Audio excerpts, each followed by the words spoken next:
Բարև ելիքուրել եղբայրներ ջան, եկեք վերադառնանք եւ շարունակենք Հռոմեացիս 9:14-24 համարների ընդհանուր ճշմարտությունների շղթան, որտեղ այդտեղ կա 3 ճշմարտություն, առաջին առաքյալն անդրադառնում է արդյոք կա Աստծո մոտ անիրավություն, արդար է արդյոք Աստված փրկության հարցում, եւ երկրորդ անդրադառնում է մարդը կրում է արդյոք պատասխանատվություն փրկության կամ կորուստի առումով, եւ նաեւ երրորդ մենք անդրադառնանք այս ամենի մեջ կա արդյոք իմաստ, կա նպատակ, եւ մենք կտեսնենք, որ կա Աստծո ծրագիրը հավիտենականությունից առաջ Աստծո մտահղացման մեջ, եւ մենք կանադառնանք Աստծո փառք հասկացողության, որտեղ նրա ծրագրի հիմքում ընկած է իր փառքը։ Սրա համար մի քանի անգամ, ամեն անգամ, երբ որ Աստված իր ժողովրդին Իսրայելին դիմում է, որպեսզի զանազանեն իրական Աստծուն եւ զանազանեն կուռքերին, անդրադառնում է այս սկզբունքին, հիշում եք խոսքերը, ես իմ փառքը ուրիշին չեմ տա, ուրեմն կա Աստված, ով ունի իրական փառք, եւ կան արարածներ, ստեղծվածներ, որոնք հակում ունեն Աստծո փառքը իրենց վերագրելու։ Դրա համար մենք կանադառնանք արդյոք կա ծրագիր, ինչ նպատակ ունի Աստված եւ ինչ նպատակի օղակներում է հայտնվում եւ Աստծո արդարությունը եւ մարդու պատասխանատվությունը, որտեղ այս ամենի արդյունքում տեսնում ենք, որ Աստված ցույց տալու բան ունի։ Եվ մենք կանադառնանք այս սկզբունքին։ Սա ընդհանուր առմամբ դոքսոլոգիա առարկան աստվածաբանության մեջ, որը շատ կարևոր առարկա է, ուսուցումը, ուսումնասիրում է աստվածաշնչյան փառք հասկացողությունը եւ ուշադիր եղեք, որ չի օգտագործում մարդկային տեսանկյուն, այլ ուղղակի աստվածակենտրոն կերպով այն տեսնում, եւ սա շատ կարևոր է, որովհետեւ ընդհանրապես առանց Աստծո ծրագրի տեսնել Աստծո հատկությունները շատ խնդիր կլինի, մենք այսքան մարդկորեն կմոտենանք եւ մեր նախորդ ձայնագրության մեջ ես շեշտեցի, որ կա երկու մոտեցում աստվածաշնչյան որևէ մեկ հատվածի։ Կա աստվածակենտրոն մոտեցում, որտեղ մենք ուղղակի բավարարվում ենք այն հայտնությունով, որ Աստված տալիս է իր անձի մասին, եւ իմիջիալոց առաքյալը, երբ որ պատասխանում է 14 համարում, հիմա ինչ ասենք, միթե Աստծո մոտ անիրավություն կա, եւ այդ քավ լիցի, այսինքն չկա, եւ դրանից հետո նրա բացատրությունը սերտ կապված է Աստծո հայտնության ամբողջության հետ, ոչ թե մարդկային մտածելակերպի լոգիկայի բավարարման հետ, այսինքն տեսեք, եթե փիլիսոփայորեն, մարդկորեն առաջանում է հարց, երբ որ Աստված խոսում է, այսինքն փրկության օղակներում անդրադարձավ Աստծո անկախ ընտրության, սուվերեն ընտրության եւ այդ սուվերեն ընտրության հիմքի վրա ներկայացրեց Աստծո նախասահմանությունը Աստծո որդիների Քրիստոսին նմանվելու։ Այստեղ էր հարց առաջանում, այդ դեպքում Աստծո մոտ մի անիրավություն կա, որտեվ երբ որ ընտրության մասին խոսեց, հիշում եք առաքյալը վերևի հատվածում, արդեն 12-13 համարում 9-րդ գլխի անդրադարձավ երկու եղբայրների Եսավին եւ Հակոբին, որոնք նույն հորից, նույն մորից ծնված են, եւ շեշտեց, որ մեծին ատեցի, փոքրին սիրեցի, դեռ բարի եւ չարչարած։ Եվ այստեղ է որ հարցեր առաջանում, ում կնդրի մոտ, իհարկե այս հարցը նորից եմ ասում, առաջանում է մարդկային մտածելակերպի մեջ, եւ այդ դեպքում ասում է, միթե Աստծո մոտ անիրավություն կա, այսինքն այս հարցին հենց ինքը պատասխանում, որտեղ առաքյալն առավել տեսնում է ինչ հարց կառաջանա աստվածաշնչյան ճշմարտությունից, երբ որ մենք դրան նայում ենք մարդկորեն, եւ ինքը այդ հարցը տալիս է, հիմա ինչ ասենք, այսինքն եթե մարդկորեն ենք նայում, կա այսպիսի սկզբունք, որ անիրավություն է, եթե ոչ չար են արել, ոչ բարի, եւ Աստված մեկին ընտրում է, մեկին չէ, անիրավություն կա Աստծո մոտ, եւ ինքը պատասխանում է քավլիցի, եւ հետաքրքիր է, որ այս հարցի պատասխանը չի ընդգրկում մարդկային տեսանկյուն, այսինքն աստվածաշնչում ամեն աստվածաշնչյան հայտնություն Աստծո մասին առաքյալի համար հանդիսանում է բավարար հարցի պատասխանը գտնելու մեջ։ Եվ ինքը հենց այդպես էլ անում անդրադառնում է երկու մեջբերումի Ելից 32-33 գլխին, երբ որ Մովսեսին ասում է, ում որ կողորմեմ, եւ մենք բավարար խոսել ենք այս մասին։ Եվ նաեւ անդրադառնում է Փարավոնի պարագային, որտեղ ցույց է տալի նաեւ Փարավոնի պարագայում Աստծո մարդուն իր ազատ կամքի մեջ թողնել, եւ մենք սա խոսեցինք, որ ազատ կամքի մեջ թողնել, ուղղակի պիտի հասկանանք, որ մարդը իր ազատ կամքի շրջանակներում միայն իր մեղավոր բնության օղակներում միայն Աստծուն մերժելու է, այսինքն եթե մարդուն թողնում ես իր ազատ կամքին, այնպես չի որ մարդը իր ազատ կամքով ընտրելու է Աստծուն։ Մարդու ազատ կամքը ունի իր մեղավոր բնության օղակները, եւ այդ մեղավոր բնության օղակներում է ինքը ազատ, եւ մեղավոր բնությունը արտահայտվում է մարդու մեղքի դեմ հակումով կամ դեպի մեղք հակումով։ Հիմա օրինակ, եթե ես ձեզ վերստեմ օրինակ տեսեք, օրինակ այս հարթության վրա ես դնեմ մի գունդ եւ այս գունդը ուղղակի այսպես ուղիղ պահեմ հարթությունը, գունդը կմնա, բայց եթե ես հարթությունը թեքեմ մի քիչ, ես գունդը բռնեմ, լացրամա ճնշում եմ գնդի վրա, պահում եմ, բայց երբ որ գունդը թողեմ ազատ, ինքը անպայման գլորվելու է ներքև։ Ինչի, որովհետև հարթությունը շեղված է, այսինքն, երբ որ մենք խոսում ենք մարդու մեղավոր բնության մասին, մենք ասում ենք, որ նրա բնությունը հակված է աստվածամերժության, որովհետև ինքը էգոցենտրիկ է։ Այսինքն, այնպես չի, որ Աստվածաշունչը մեզ ներկայացնում է մարդու մի ազատ կամք, որ նեյտրալ է, ոչ բարի է, ոչ չար, բայց Աստված ոմանց չարացրեց, ոմանց բարիացրեց, ոմանց բարիացրեց, որպեսզի փրկի, ոմանց էլ չարացրեց, որպեսզի տանի կորուստի, այդպես չի։ Սա մարդկային սխալ մոտեցումն է եւ շատերը վերագրում են կալվինիզմին եւ մենք ունենք ձայնագրություն, որտեղ ես կրկնակի նախասահմանության անդրադարձա, ցույց տվեցի, որ Աստված իր կանխագիտության մեջ, երբ որ մտահղացավ մարդ ստեղծել, այդ կանխագիտության մեջ, երբ որ թույլ է տալիս մեղքի անկում, այսինքն ինքը նույնպես տեսնում է, որ մեղքի անկման հետևանքում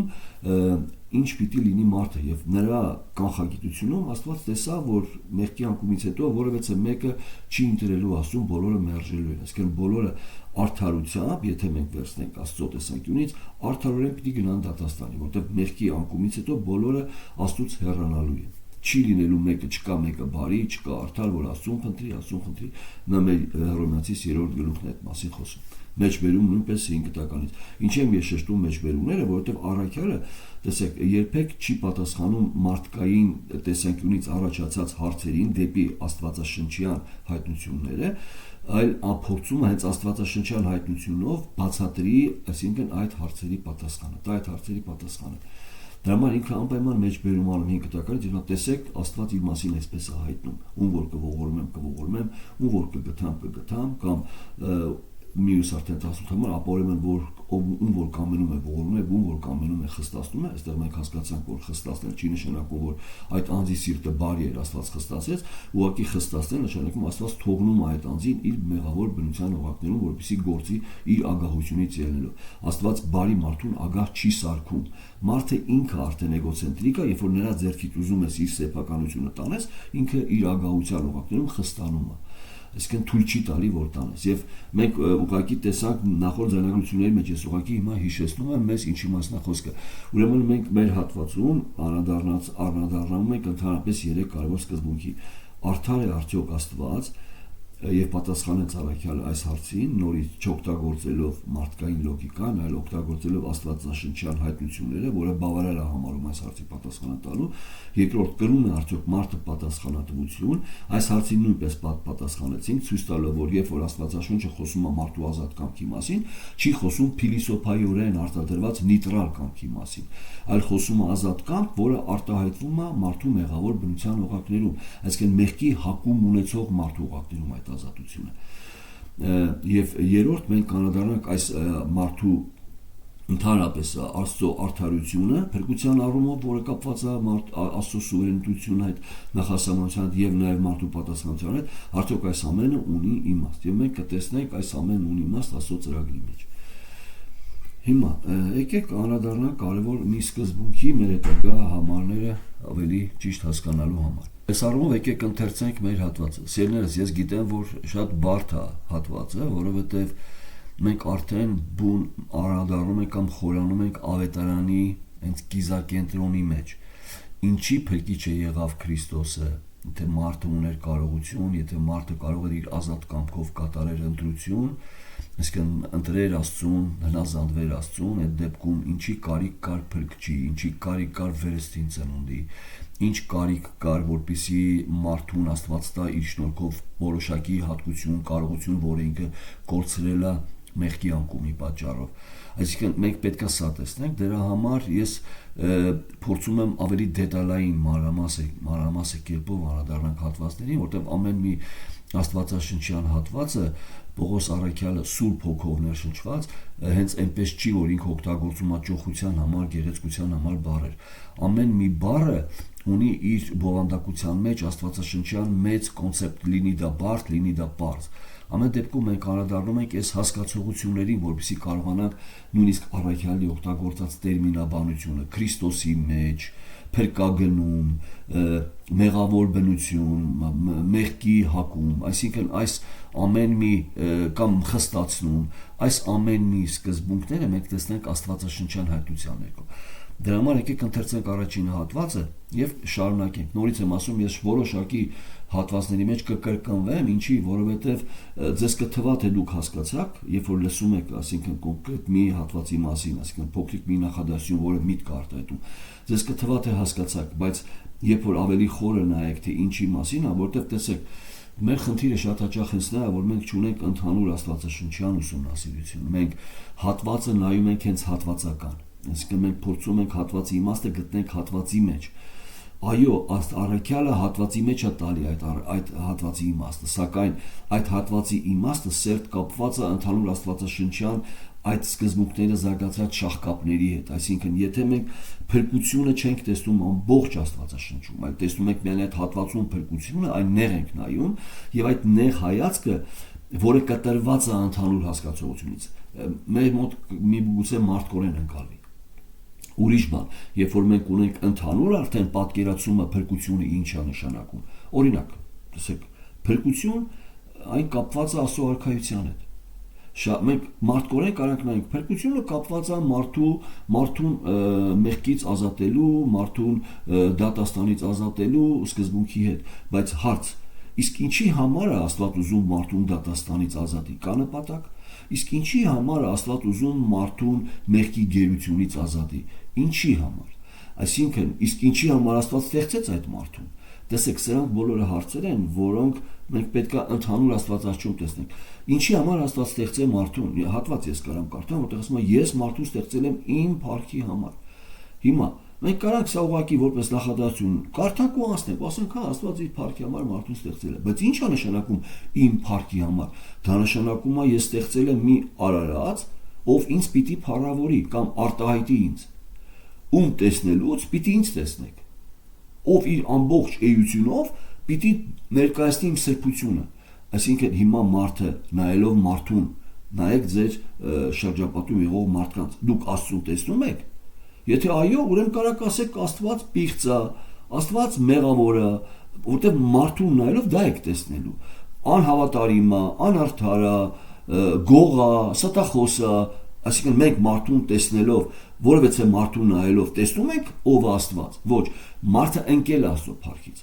ընկել է, այսինքն ամենքը մեղք գործեցին եւ Աստծո փառքից ընկած են, այսինքն չեն կրում այն հատկությունը,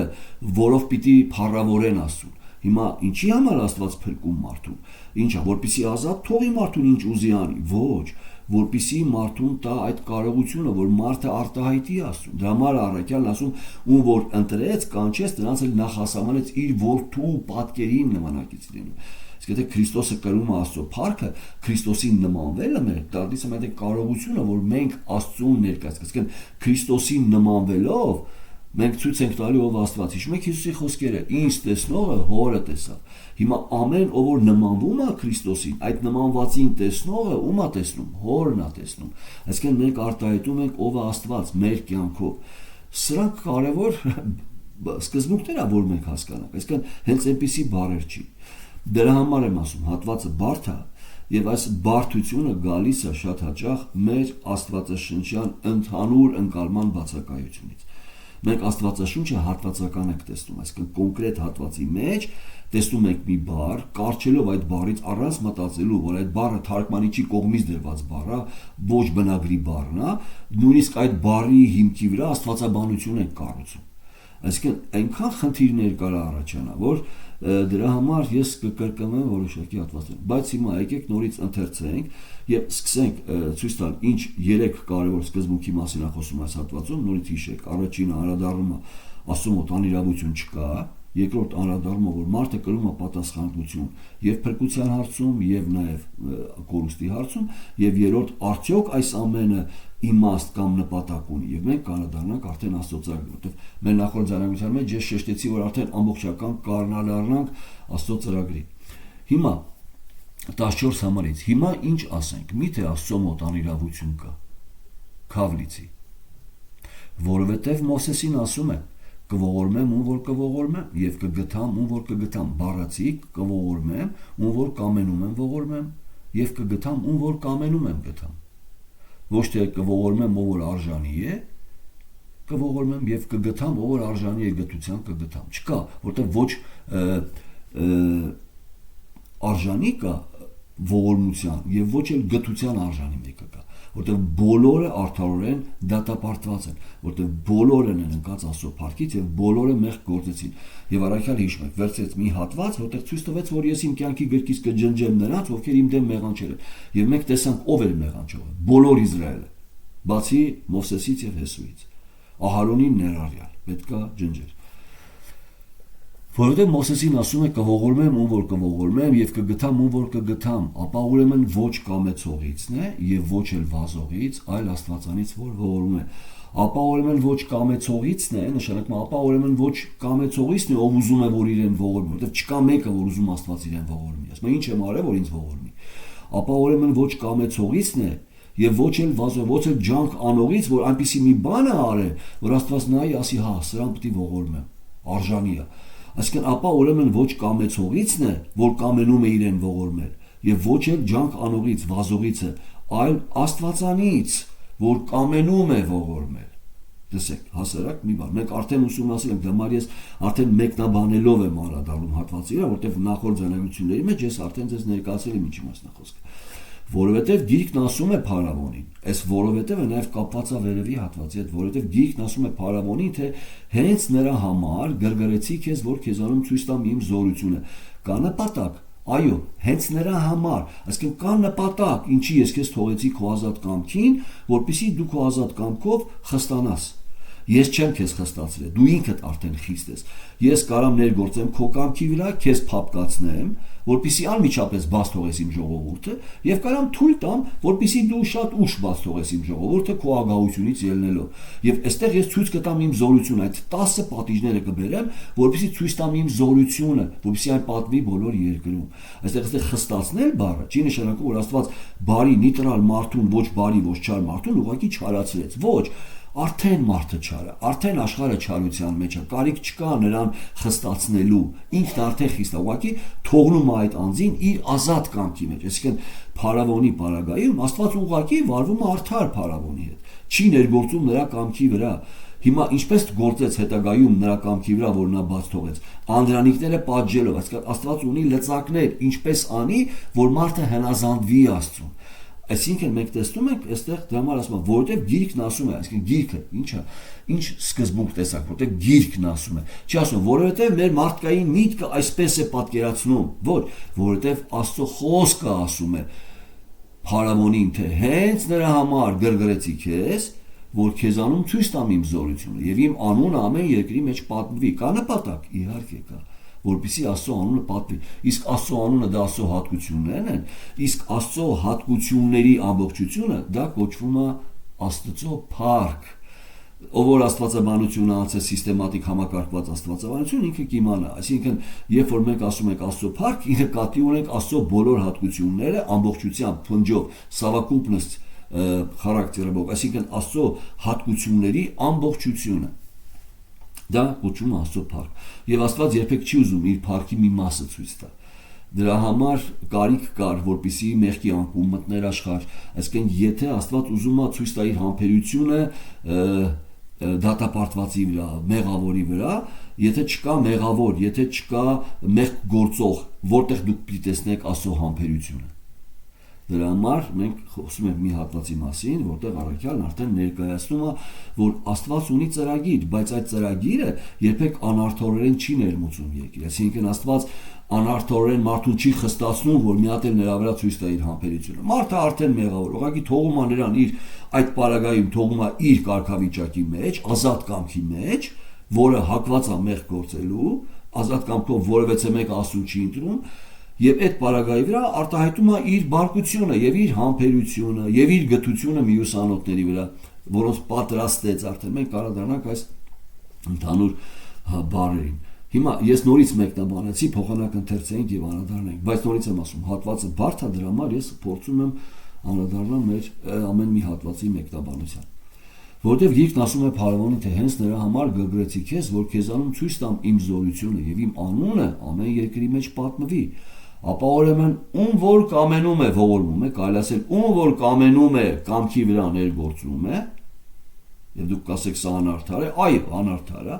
նրանց որոնց ողորմելը, փրկելը, նրանց կամքի վրա ներգործելը, որտեվ եթե չներգործեր, արդարորեն թողեր, որ նրանք գնային դատաստան, որտեվ նրանք չէին ընտրյալություն։ Այ քաշելը նրանց կամքի վրա գործելը, ինչպես դա իր ունիվերսալ կերպն է, ինչպես Աստված դա արել մարդու կյանքում, չգիտենք, որ այդ չուզող մարդը դարձավ ուզող։ Այդ ուզենալը իր ազատ կամքով է, բայց այդ ազատ կամքը դա Աստծո ներգործությունով նրա կամքի վրա ներգործելն է։ Նույնպես ինքը այնպես չի որ չի ուզում, բայց ասում է այո չուզենալով։ Արդեն ուզող է դառնում, բայց ինչպես Աստվածան չուզողին ուզող արել, դա արդեն Աստծո ունիվերսալ կերպն է, օգտագործելով տարբեր պարագաներ,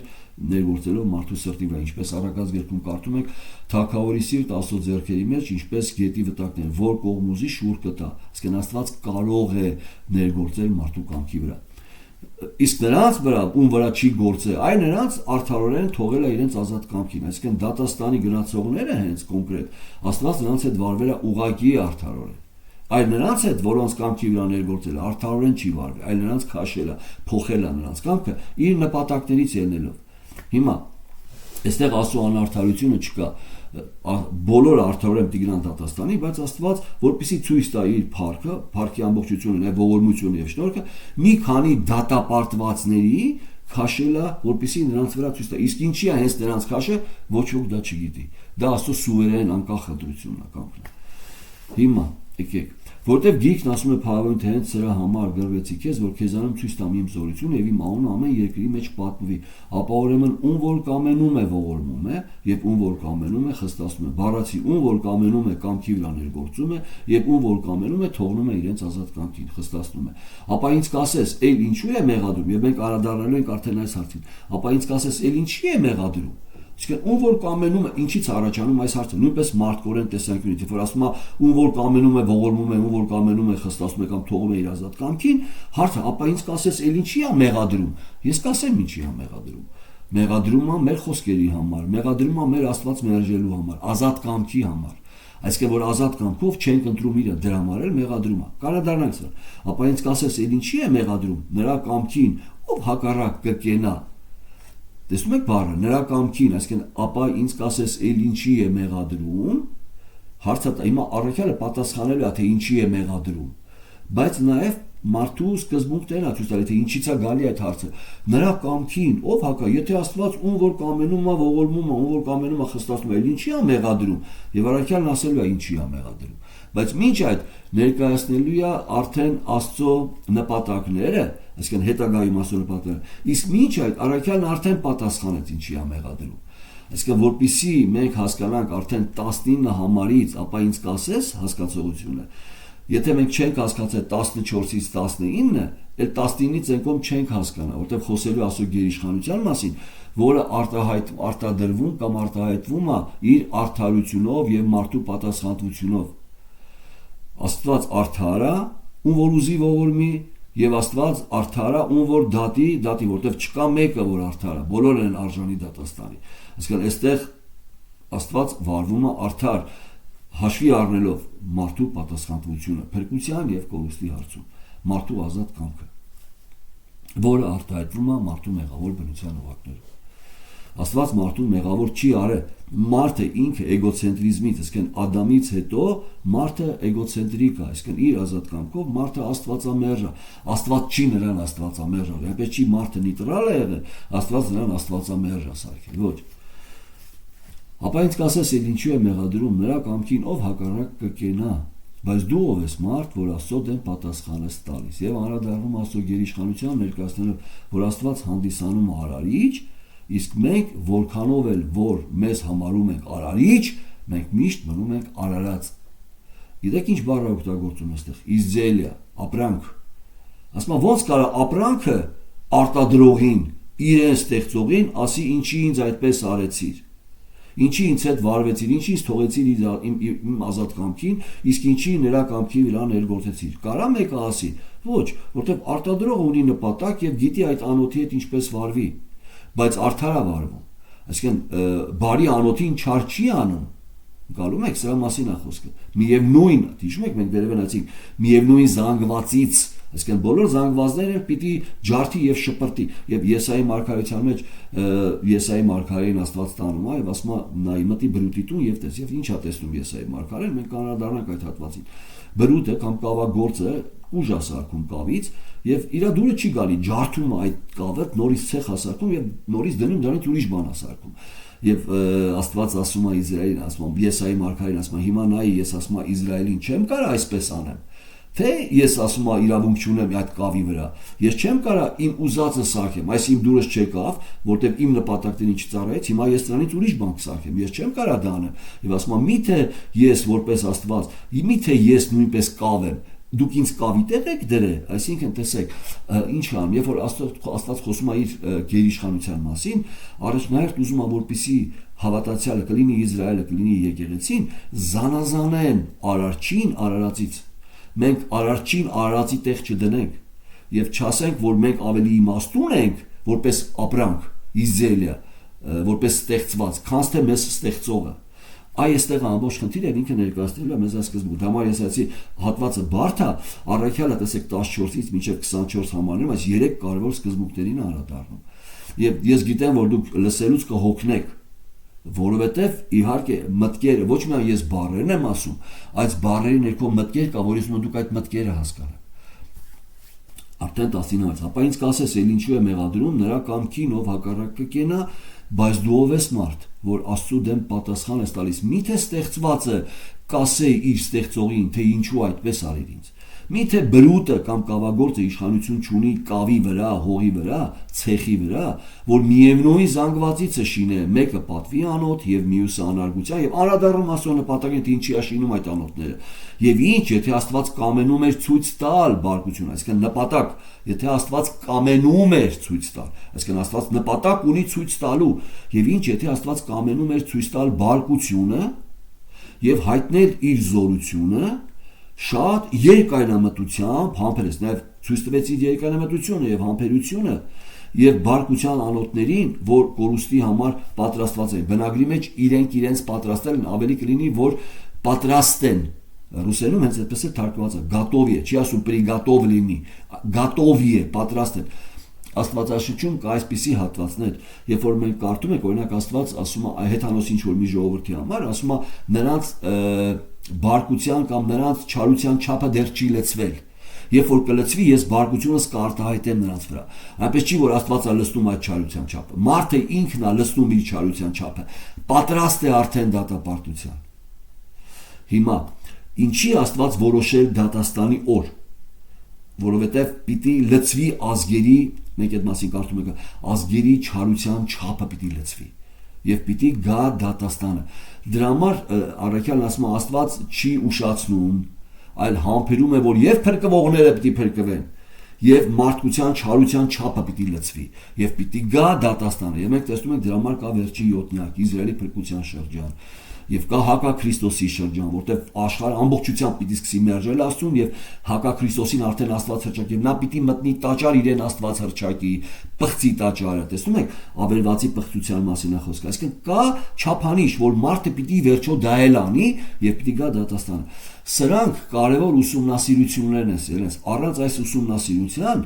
մենք չենք տեսնի Աստծո հատկությունները ճիշտ։ Այսինքն Աստծո ողորմությունը, Աստծո բարկությունը, Աստծո արդարությունը, ընդհանրապես Աստծո սրբությունը երբեք չի երևա, եթե Աստված իր մտահղացման մեջ որոշ բաներ թույլ չտա։ Եթե Աստված թույլ չտա, որ սատանան մտներ Եդեմի պարտեզ, եթե Աստված թույլ չտա, որ մարդը իր ազատ կամքով մերժեր Աստծուն, ընտրեր այլ օղակ արժեքային համակարգի, չարն ու բարին ինքը որոշող լիներ, եթե Աստված սրանք թույլ չտար, իր փառքի բաղադրիչները, արդարությունը, բարկությունը, սրբությունը, ողորմությունը, գթությունը երբեք մենք չենք տեսնի։ Ինչպես պիտի տեսնեք գթությունը, եթե չկա գթությունը արտահայտվող առարկա, եթե չկա մեկը, որի վրա պիտի գթությունը արտահայտվի, եթե չկա մեղավոր, որին Աստված պիտի գթա, ինչպես պիտի տեսնենք գթությունը, չենք տեսնի։ Եթե չկա մեղավոր, որի վրա պիտի արտահայտվի Աստծո համբերությունը, ուրեմն չենք տեսնի նրա համբերությունը։ Այսինքն եթե չկա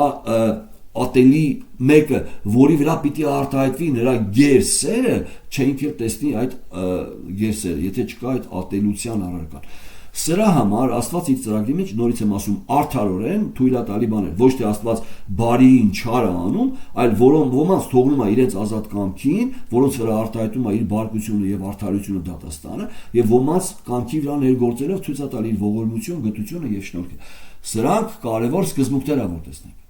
Եվ եկեք ամբողջացնենք։ Ես արդեն մոտավորապես, տեսեք, 29 րոպեա մենք խոսում ենք, նույնպես վերածվեց ներածության մեր այս հատվածը, որտեղ երբ որ դուք հարցեր եք տալի, ես տեսնում եմ, որ շատ սկզբունքներ չի ընկալվել ճիշտ։ Իմ ասածը սխալ ընկալում ունի։ Այսինքն միգուցե ես չեմ կարողացել ամբողջական պատասխանեմ ավելի հասանելի, բայց հիմա դրա համար շատ հաճախ ես կրկնվում եմ։ Բայց դու ով ես մարդ, որ Աստծո դեմ պատասխան ես տալիս, միթե ստեղծվածը կասերի ստեղծողին, թե ինչու այդպես արիր ինձ, միթե բրուտը իշխանություն չունի հողի վրա, որ միևնույն զանգվածից շինե մեկը պատվի անոտ եւ մյուսը անարգության։ Եվ ինչ եթե Աստված կամենում էր ցույց տալ բարկությունը եւ հայտնել իր զորությունը, շատ երկարամտությամբ համբերեց բարկության անոթներին, որ կորուստի համար պատրաստ էին, թարգմանությունը սխալ է, պատրաստված էին, կարաք հասկանաք, բայց պատրաստ էին բառը, եւ որ հայտնի ցույց տա իր փառքի մեծությունը ողորմության անոթները, որոնց առաջուց պատրաստեց, այստեղ երկու տարբեր բառեր է օգտագործված, օրինակի համար ես ցույց կտամ ձեզ, տեսեք, մեկ հատվածում օգտագործված է կատարտիզո, որը նշանակում է բերել, հասցնել այդ վիճակին, մարդը ինքն է իրան բերում հասցնում այդ վիճակին, պատրաստ են, իրենց պատրաստել են, ամբողջացրել են, պատրաստ են դատաստանի, բարկության, մյուս բaragայում օգտագործում է պրոտիմազո, որը նշանակում է նախորոք պատրաստել նրանց վրա ներգործելով ձև տալ նրանց այդպիսի ողորմության անոթներ անել։ Մյուսներին ինքը ձև չի տալիս, թողնում է ինչպիսին որ կան, նրանք իրենց են պատրաստում դատաստանի համար։ Իսկ եւ վերջիններին, որոնց պատրաստեց, գրամար ինքը ասում է նախորոք պատրաստեց։ Եվ ասում է, եւ ինչ եթե Աստված կամենում է ցույց տալ բարկությունը եւ հայտնել իր զորությունը, շատ երկամությամբ համբերեց բարկության անոթներին, որ կորուստի համար պատրաստ են, իրենք են իրենց պատրաստ է, լցրել են իրենց մեղքի չափը։ Աստված չի նրանց մեղքի չափը լցրել, իրենք են լցնում իրենց, եւ որ հայտնի ցույց տա իր փառքի մեծությունը ողորմության անոթների վրա, որոնց առաջուց արդեն պատրաստեց պրոտիմազո, վերևի պարագայում ասում է կատարտիզո, պատրաստ են, մյուսների պարագայում ասում է պրոտիմազո, նրանց պատրաստեց առաջուց փառքի համար։ Եվ այստեղ տեսնում եք, որ կարևոր սկզբունք հանդիսանում Աստծո փառքը։ Այսինքն, եթե մենք անդրադառնանք արդեն Աստծո նպատակներին, տեսնում ենք, որ Աստծո նպատակները կրում են նրա փառքի արտահայտությունը։ Դրա համար ես հիմա օրինակ հատված կկարդամ եւ նորից կանադառնանք։ Մենք մի խոսենք երևի մի 10 րոպե ու արդեն կոնկրետ, այս անգամ արդեն կոնկրետ կանադառնանք մեր արդեն Աստծո ծրագիր հասկացողությանը, կտեսնենք ինչպես է արտահայտվում Աստծո ծրագիրը նրա գերիշխանության ուղղակներում։ Ինչ ենք հասկանում գերիշխանություն։ Եվ նույնը ինքը անում է Հոբի պարագայում։ Երբ որ հիշում եք, Հոբը դեռ չի հասկանում եւ ինքը Հոբը ինչ որտեղ մարդկային տեսանկյունից մախար ես բան չեմ արել, ինչի է ինձ հետ սա պատահում եւ նրա մխիթարիչները ոնց թե դու անպայման մի բան արել ես, որ պատահել է սա։ Իսկ նրա մխիթարիչները նույնպես չունեն աստվածաճանաչության ամբողջություն։ Նրանք մտածում են, որ Աստված երբեք չի կարա, չունի իրավունք մարդուն ով արդար է նրան փորձության տանի, բայց Աստված ցույց է տալի, որ ես ունեմ իրավունք, ես եւ ուզում եմ Հոբի վրա ցույց տամ իմ ողորմությունը եւ Հոբի վրա ցույց տամ իմ գերիշխանությունը, այսինքն այստեղ կա աստվածաճանաչության թերություն նրա մխիթարիչների կողմից եւ դրա համար ի վերջո երբ որ Հոբը սա հասկանում է, ասում է հիմա ձեռքս դնում եմ իմ բերանից եւ հասկանում եմ թե ում հետ եմ խոսել։ Ես քո մասին լսել էի, բայց հիմա աչքերով եմ տեսնում եւ ինչ է խոսում Աստված։ Աստված խոսում է իր գերիշխանության մասին։ Սա Հոբ, հələ մի հատ կանգնի, գոտիդ մի հատ ամրացրու, կանգնի իմ առաջ ու ես քեզ հարց տամ պատասխանի։ Հիմա ամեն մեկս վերցնենք այս հարցը մեզ։ Արմե եղբայր։ Հələ մի հատ կանգնի ու ես քեզ հարց տամ։ Եվ ինչ հարց է եկել։ Դու տեսել ես, դու որտեղ էիր, որ ես ջրի չափը որոշում էի, որ ծովը գա եւ այդտեղ կանգնի, չէ, ելնի սարերի վրա։ Այդքան կանգնի ծով։ Օվկիանոսի չափը որ որոշում էի։ Դու որտեղ էիր։ Արմե եղբայր, դու որտեղ էիր։ Ես ընդհանրապես գոյություն չունեի։ Կամ երբ որ ես որոշում էի կամ լարը քաշում էի երկրի շրջանակի, ինչ չափի, ինչ մոլեկուլներ պիտի ձևավորեն երկրի մոլորակը, դու որտեղ էիր։ Կամ երբ որ ես որոշում էի մարդու տեսքը աչքերով, ականջով, քթով, դու որտեղ էիր, որ ես էի որոշում ինչպիսին պիտի լինի մարդը իր կեցվածքով արտաքին։ Դու որտեղ էիր։ Արմե եղբայր ինչ պիտի պատասխանի։ Համար Հոբն ասում է, Հոբին ինքը այլ կերպով ասում։ Հոբին ասում է դու կարաս այս մեղվին վերցնես եւ տանես, պատտես եւ բերես իր փեթակը եւ ի վերջո դա մեղր տա եւ այդ մեղրը տա այդ մարդուն եւ այդ մեղրը ներգործի մարդու այդ վիտամինային համակարգի վրա։ Այսինքն դու ընդհանուր կյանքի գծագիրը կարաս գծես։ Բա եթե չես կարա գծես, ո՞նց ես իմ այդ վիճում քեզ ավելի իմաստունի տեղ դնում, քան թե ես։ Այս է ասում Աստված։ Այսինքն Աստված իր գերիշխանության պարագայում միշտ ցույց է տալի ով է ինքը եւ ասում է դե իմանայի իմ կարողությունը եւ քո կարողությունը։ Նայ ով եմ ես եւ նայ ով ես դու։ Ես կավագործն եմ, դու ցեխն ես։ Միթե ցեխը կարա իրեն ստեղծողին, իրեն ստեղծողից ավելի իմաստուն լինի։ Կամ ասի սխալ ես անում, ինձ այդպես մի արա, այսպես արա։ Ցեխը կարա այդպես է, ցեխը ավելի իմաստություն ունի, քան թե ցեխի վրա գործանողը, իհարկե ոչ։ Եվ սա է ան, որպեսզի ներկայացնի գերիշխանությունը։ Եվ հիմա մեր այս հատվածում արդեն մենք տեսանք եւ ինչ եթե Աստված կամենում էր ցույց տալ բարկությունը եւ հայտնել իր զորությունը, շատ երկամությամբ համբերեց բարկության անոթների վրա, սա արդեն մենք անդրադառնում ենք ծրագրին, անոթների կորուստի համար պատրաստված են եւ որ հայտի ցույց տա իր փառքի մեծությունը ողորմության անոթների վրա, որոնց առաջուց պատրաստեց փառքի համար եւ անմիջապես անդրադառնում է, որ մեզ էլ կանչեց, մեզ կանչել է արդեն մենք տեսնում ենք 8-րդ գլխի վերջում, չէ՞, 32-ում, երբ որ կանչեց, ում որ կանչեց, նրանց արդարացրեց, ում որ արդարացրեց, նրանց փառավորել արավ եւ որ կանչեց, ինքը ցույց տա որ մենք այդ անոթներն ենք, որոնց վրա ուզում է ցույց տա իր ողորմությունը եւ գթությունը, որոնց կանչեց ոչ միայն հրեաներից, այլ նաեւ հեթանոսներից։ Այսինքն ինքը ինչ նորից անդրադարձավ ոչ միայն ամբողջ հրեաներն են փրկվում, այլ ինչ որ մի շնորհքի մնացորդ եւ ոչ միայն բոլոր հեթանոսներն են փրկվելու, այլ այդ ամբողջ հեթանոսներից ինչ որ մի շնորհքի մնացորդ, որոնց Աստված ընտրել է իր փառքի համար, ցույց տա իր ողորմությունը նրանց վրա։ Որևէ մեկ արժանի չի, ոչ հրեա, ոչ հեթանոս, որպեսզի Աստված ողորմի, բայց Աստված ունի կամք եւ իր կամքը հանդիսանում է իր փառքը ցույց տալ ամբողջությամբ եւ այդ փառքի բաղադրիչը շնորհքը, ողորմությունը, գթությունը եւ կա անոթներ, որոնց ինքը ընտրել է դրա համար, որպեսզի ցույց տա։ Այսինքն դրանք այն անոթներն են, որոնք դատաստանի ենթակա են, բայց նրանց վրա ներգործելով, չթողնելով իրենց ազատ կամքին, ներգործելով նրանց հանելա իր համար անոթ, որպեսզի նրանց վրա արտահայտի իր գթությունը, որովհետև Աստված կամենում է ցույց տալ նաև իր ընդհանուր փառքի մեջ այդ սկզբունքները, որպեսզի ամբողջությամբ ցույց տա իր փառքը։ Պատկերացրեք, եթե մի նկարիչ, շատ պրոֆեսիոնալ նկարիչ մի նկար նկարե եւ այդ նկարը մենք տեսնում ենք ամբողջությամբ, այսինքն բոլոր գույներն է օգտագործված, մենք այդ նկարի մեջ տեսնում ենք նրա փառքը, այսինքն ինչպիսին այդ նկարիչը իր հմտությունով։ Եվ պատկերացրեք մեզանից մեկը գա ասի, չէ, այս ներկը հանեք այստեղից, այս գույնը հանեք այստեղից եւ նկարը ի վերջո վերածենք սև ու սպիտակ մի բանի եւ ասենք, ահա այդ նկարիչի նկարը։ Նկարիչը ինչ կասի ձեզ։ Կասի, եղբայր, դա իմ նկարը չի, դա աղավաղված է։ Ես այդպես չեմ նկարել։ Այսինքն Աստված ուզում է իր ամբողջ փառքը, որ մենք ճանաչենք ով է Աստված ամբողջությամբ։ Այսինքն մենք նույնիսկ ամբողջությամբ չենք ճանաչի, բայց ինչ չափով ինքը հայտնում է իր անձը, ուզում է որ մենք իրան այդքան ճանաչենք։ Ինքը չի ուզում որ մենք նրան ճանաչենք միայն ուղղակի արդար Աստված,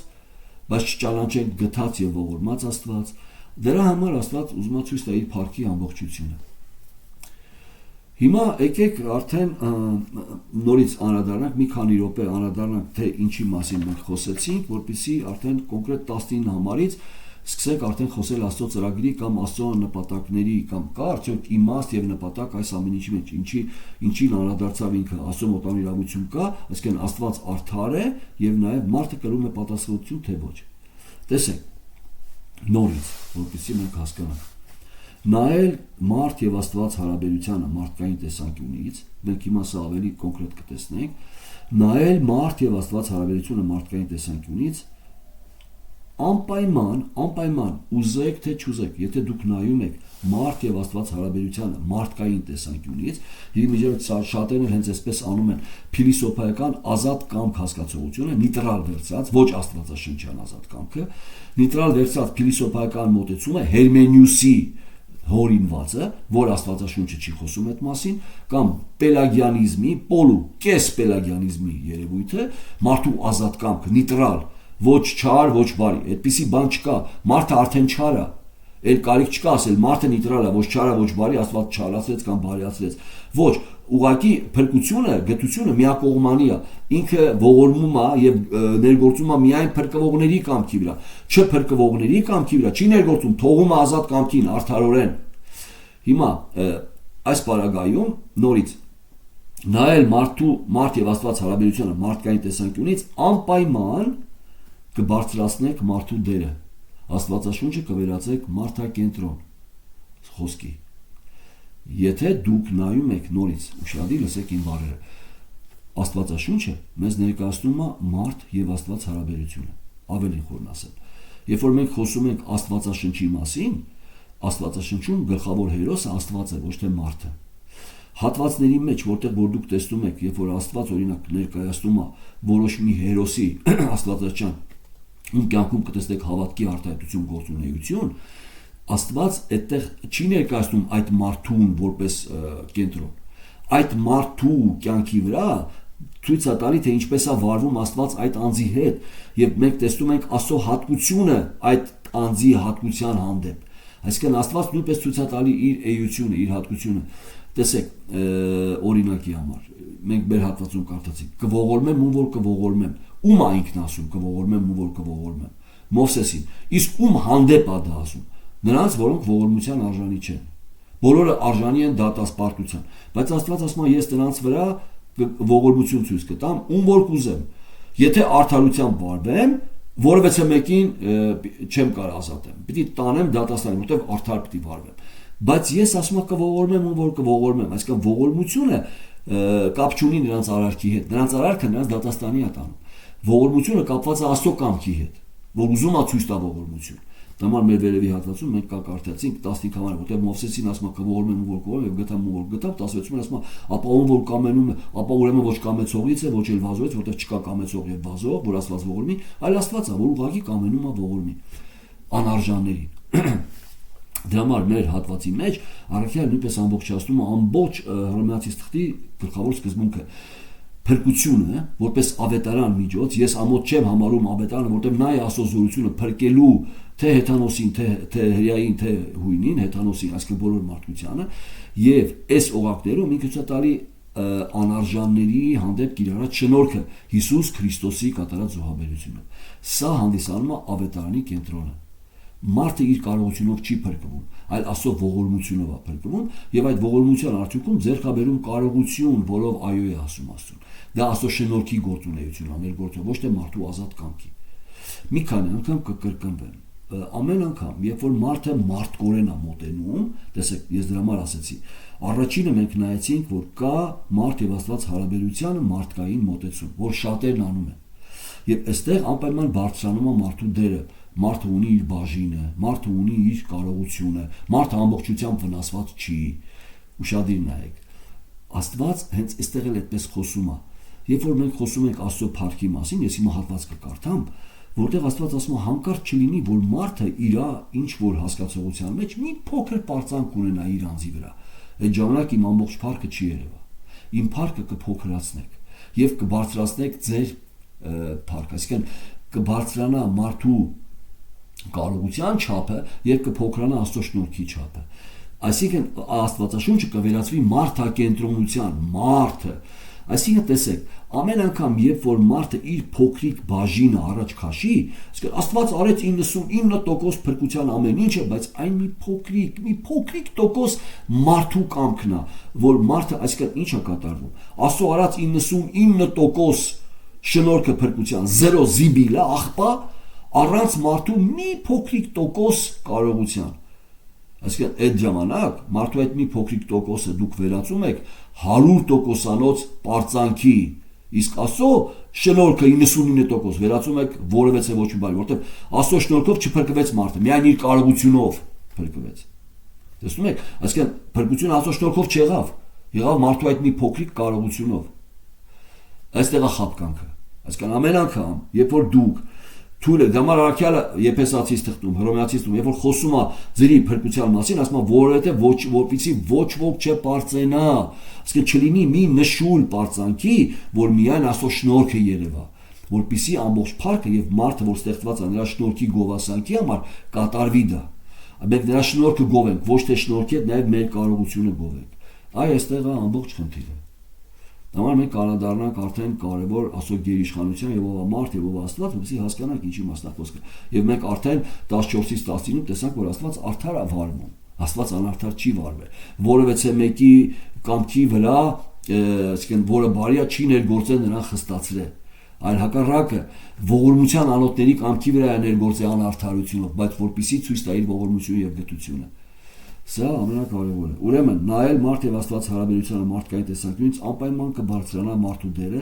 մարդկային, այսինքն առաջ կգա մարդկային պարծանք, որը ի վերջո այդ փոքրիկ վիճակից կվերածվի 100%-անոց պարծանքի, մարդկային փառքի, մարդկային կարողության։ Փոքրան Աստծո փառքը։ Միայն այս օղակները, միայն Աստվածաշնչյան, Աստվածակենտրոն, Աստծո տեսանկյունից նայելը, ով ցույց է տալի, որ ինքը ամեն բան անում է իր փառքի համար, միայն այս տեսանկյունից նայելը մեզ ցույց կտա այս հատվածի ճշմարտությունը տեսնելը եւ կբարձրանա Աստծո փառքը եւ կերևա Աստծո փառքը։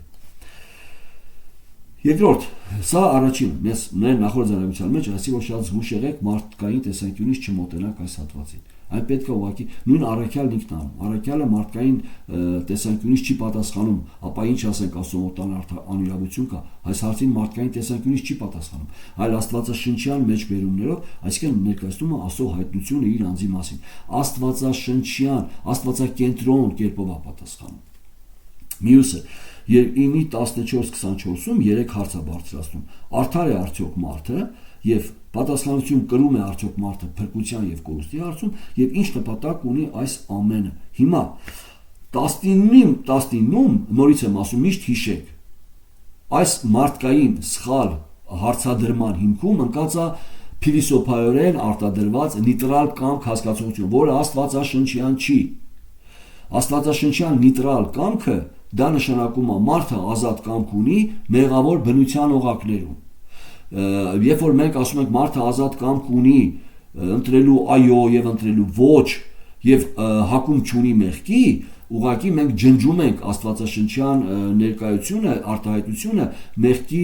հակման մասին կամ մեղքի անկումից վնասվելու մասին։ Այսինքն մենք դա գցում ենք մի կողմ եւ ասում ենք մարդը ազատ է, չի վնասվել մեղքից։ Հիմա ուրեմն միշտ հիշեք, հիմքում ընկած է այդ սխալ ազատ կամք ընկալումը։ Ինչի համար է դատում, եւ 19 համարում, ապա ինձ կասես, ել ինչի է մեղադրում։ Երբ որ մենք վերցնում ենք մեր վերևում 14-ից մինչև 18 համարը, մեզ ցույց է տալի, թե ինչի համար է մեղադրում։ Ինչի համար։ Առաջինը, Աստված մեզ մեղադրում է, հենց կարևոր սկզբունք, Աստված մեզ մեղադրում է անօրենությունների համար։ Մատթեոս 7:23, եկեք անդրադառնանք։ Աստված մեզ մեղադրում է անօրենությունների համար։ Եկեք անդրադառնանք եւ ամբողջացնենք, բայց մենք անդրադառնալու ենք արդեն մյուս բաժնի մեջ ամբողջությամբ Աստծո ծրագրի։ Այսինքն, երբ որ հարց եք տալի, ել ինչու է մեղադրում, առաջինը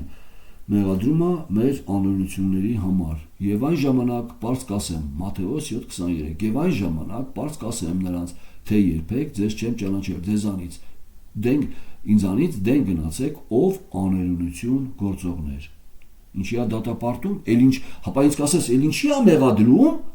մեղադրում է մեր անօրենությունների համար, արդար է, այո, իսկ մենք անօրենություն գործել ենք, այո, ինձանից դեն գնացեք, ով անօրենություն գործողներ։ Ել ինչի է մեղադրում է մեր գործերի համար, Հռոմեացիս 2:6, եկեք նայենք։ Հիմա կանադառնանք մեր օղակներին, ընդհանուր, բայց դու քո խստությունով եւ անզեղծ սրտով բարկություն ես գիտում քո անձի համար, տեսակ։ Բայց դու քո խստությունով եւ անզիղծ սրտով բարկություն ես գիտում քո անձի համար, բարկության եւ այն Աստծո արդար դատաստանի հայտնության օրումը։ Այսինքն երկրորդ գլխում արդեն առաքյալը խոսել է խստությունը ինչ որտեղից է գալի։ Քո մարդկային մեղավոր բնությունից, քո ազատ կամքի արտահայտությունն է դա։ Բայց դու քո խստությունով եւ անզիղծ սրտով բարկություն ես գիտում քո անձի համար, բարկության եւ այն Աստծո արդար դատաստանի հայտնության օրումը, որ նա ամեն մեկին իր գործերի պես հատուցում կտա։ Ինչի է մեղադրում, մեր գործերի համար։ Վերևում ինչի է մեղադրում, մեր անօրենությունների համար։ Ինչի է մեղադրում, մեր գործերի համար։ Դրա համար մենք հայտնության գրքում, երբ որ կարդում ենք գրքեր բացվեց գործերի գրքերը եւ բացվեց նաեւ կյանքի գիրքը, նրանք, որոնք դատապարտվելու են գործերի գրքով, իրանց ազատ կամքով ինչ արել են։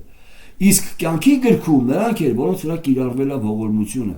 Հիմա այստեղ անարդարություն չկա, որտեղ նրանք էլ պիտի, եթե գործերով դատվեն, նրանք էլ պիտի դատվեն, բայց Աստված պարտականություն չի վերցրել որևէ մեկ անձի ողորմելու, դա նրա ազատ կամքի արտահայտությունն է, բայց պարտականություն վերցրել է, որ մեղավորին, ով որ նրա դեմ մեղանչել է, պիտի կյանքի գրքից ջնջի։ Հիշում եք, հենց մեր հատվածում Մովսեսի 32-րդ գլխում կարդացինք, ասում է, ես իմ կյանքի գրքի, Մովսեսն ասեց, ինձ էլ ջնջի քո կյանքի գրքից, ասեց, կյանքի գրքից կջնջեմ նրանց, ովքեր իմ դեմ մեղանչել, իսկ ովքեր էին մեղանչել, բոլորը։ Հիմա կա հարցը, իսկ ինչի է մեղադրում, ապա ինչի է մեղադրում, մեղադրում է մեր գործերի համար, մյուս ինչի է մեղադրում է մեր ցանկությունների համար, Ելից 20:17, եկեք անդրադառնանք սրան։ Հիմա ուղղակ տերում նայենք, երբ որ տալիս է օրենքը, շնություն մի անիր, գողություն մի անիր, քո դրացու դեմ սուտ վկայություն մի անիր, մի ցանկանար քո դրացու տանը, ինչի է մեղադրում, մեր ցանկությունների համար, մեր կամքի համար, մի ցանկանար քո դրացու տանը, քո դրացու կնոջը կամ նրա ծառային, կամ նրա աղախնին, կամ նրա եզին, կամ նրա էշին, եւ քո դրացու ոչ մեկ բանին, ինչի է մեղադրում, մեր ցանկությունների համար, որ մենք ցանկանում ենք դրանք։ Հիմա էլի նորից ինչի է մեղադրում, այսինքն Հովանու 3:17-ում մեր անհավատության համար։ Տեսեք, երևի բոլորը ծանոթ եք այս հատվածը, որովհետև Աստված իր որդին չուղարկեց աշխարհ, որ աշխարհը դատե, այլ որ աշխարհը նրանով փրկվի, նրան հավատացողը չի դատապարտվի, իսկ չհավատացողը արդեն դատապարտված է, որովհետև չհավատաց Աստծո միածին որդու անունին։ Հենց հատվածը շատ անգամ մեջ բերում են անում եւ ասում են, տեսեք, այստեղ ազատ կամքի մասն է խոսքը։ Այո, ազատ կամքի մասին է խոսքը, բայց նրա հավատացողը չի դատապարտվի։ Իսկ ով է նրան հավատում, ում կամքի վրա Աստված ներգործել է։ Իսկ նրանց կամքի վրա, ում կամքի վրա չի ներգործել,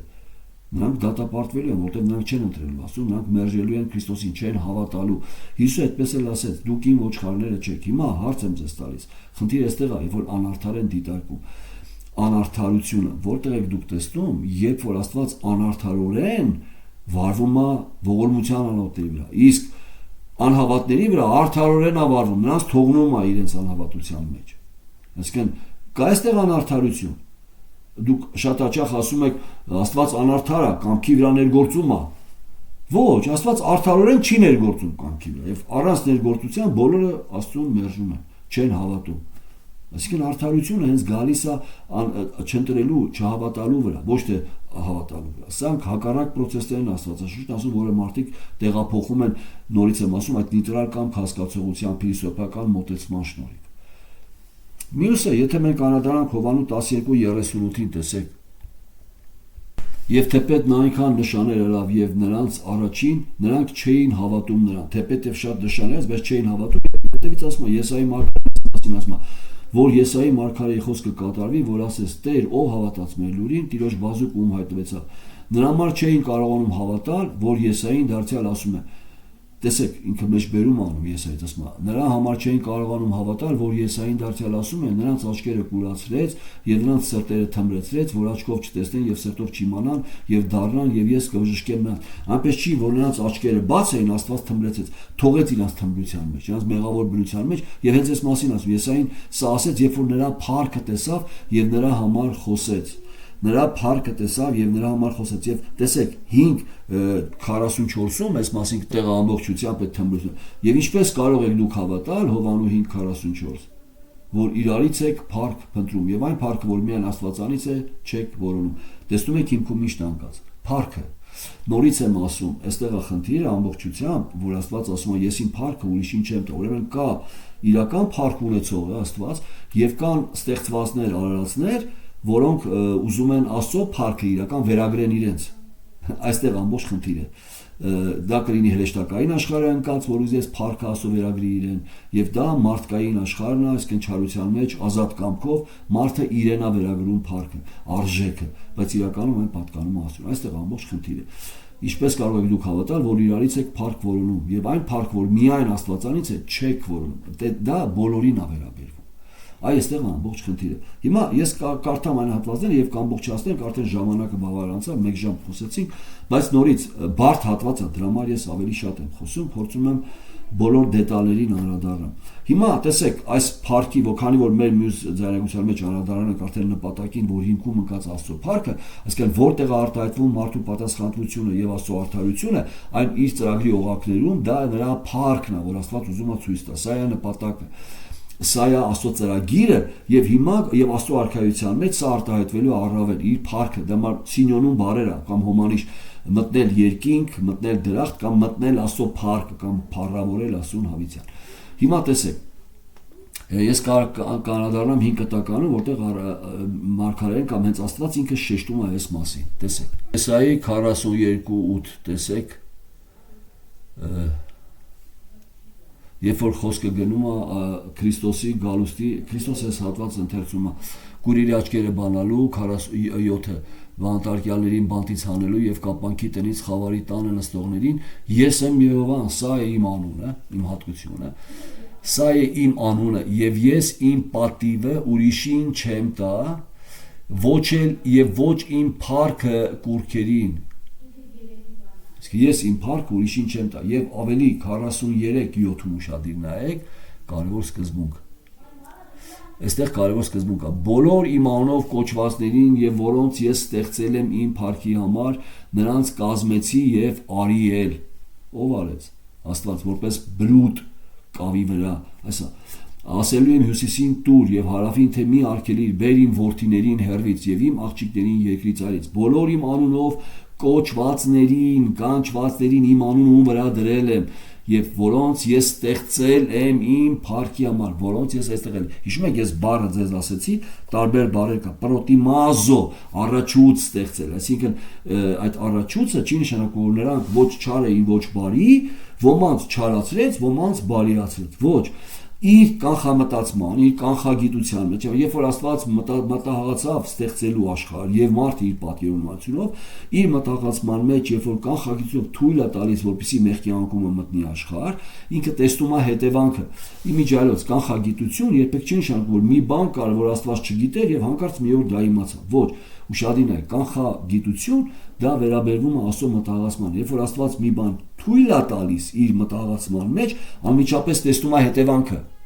Ինչ կլինի։ Ոչ թե արդեն մի բան եղել է, բայց Աստված մի օր նայեց ու տեսավ։ Ոչ, իր կանխամտածումը, կանխագիտությունը կապված է իր ծրագրի հերթականության հետ։ Այսինքն Աստված, երբ որ ստեղծում է աշխարհ, իր մտահղացման մեջ թույլ է տալի, որպեսզի մեղքի անկումն եւ հետևանքում տեսնում է, որ որևէ մեկը մեղքի անկումից հետո իրեն չի ընտրելու։ Այլ դրանից այսինքն եթե բոլորը մերժելու են, այսինքն կանխագիտությունով տեսնում է, որ բոլորը մերժելու են իրեն, սրանից հետո, այսինքն այդ կետից է ինքը ոմանց, որոնք արժանի չեն որոշում փրկության, ոմանց թողնում, որպեսզի իրենց ազատ կամքով գնան դատապարտության։ Նպատակ ունի, որ սրանց վրա ցույց տա իր ողորմությունը, նրանց վրա ցույց տա իր արդարությունը։ Այսինքն Աստված այնպես չի, որ նեյտրալ վիճակից դեռ չար եւ բարի չարած, այսինքն ուղակի վերցրեց եւ ոմանց խստացրեց։ Դա Աստծո գործը չի, դա մեր մարդկային բնությունն է, այդպես մենք արդեն մեղավոր բնությունով ենք, այսինքն դատապարտված ենք։ Այսինքն իր կանխագիտության մեջ, երբ որ Աստված որոշեց մարդ ստեղծի եւ թույլ տվեց կանխագիտության մեջ մեղքի անկում, արդեն տեսավ, որ նրանից հետո որևէ մեկը չի ընտրելու իրեն։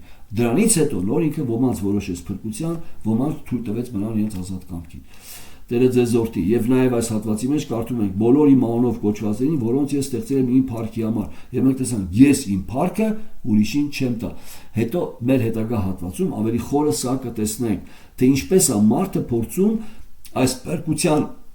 մերժելով Աստծո սուվերեն ընտրությունը, նախասահմանությունը, ինչպես է մարդը փորձում իր արժեքը մեծացնի փրկության հարցում եւ փոքրացնի, գողանա, տանի Աստծո փառքը, որը պիտի միայն Աստծո փառքը ցույց տա։ Այսինքն մենք հավակնում ենք Աստծո փառքը, այսինքն Աստծո փառքը վերագրում ենք մեզ։ Այնինչ որ Աստվածը կատարե փրկության համար, մենք ասում ենք դա մեր բաժինն է, մենք ենք արել։ Մենք վերցնում ենք մեր վրա։ Այստեղ է ամբողջ խնդիրը։ Տերը ձեզ օրհնի իր փառքի համար։ Ամեն։ Վերջի ձայնագրությունը արդեն մենք կանադառնանք կոնկրետ արդեն ուղղակի Աստծո նպատակներն եւ ավելի խորը բաներ կտեսնենք։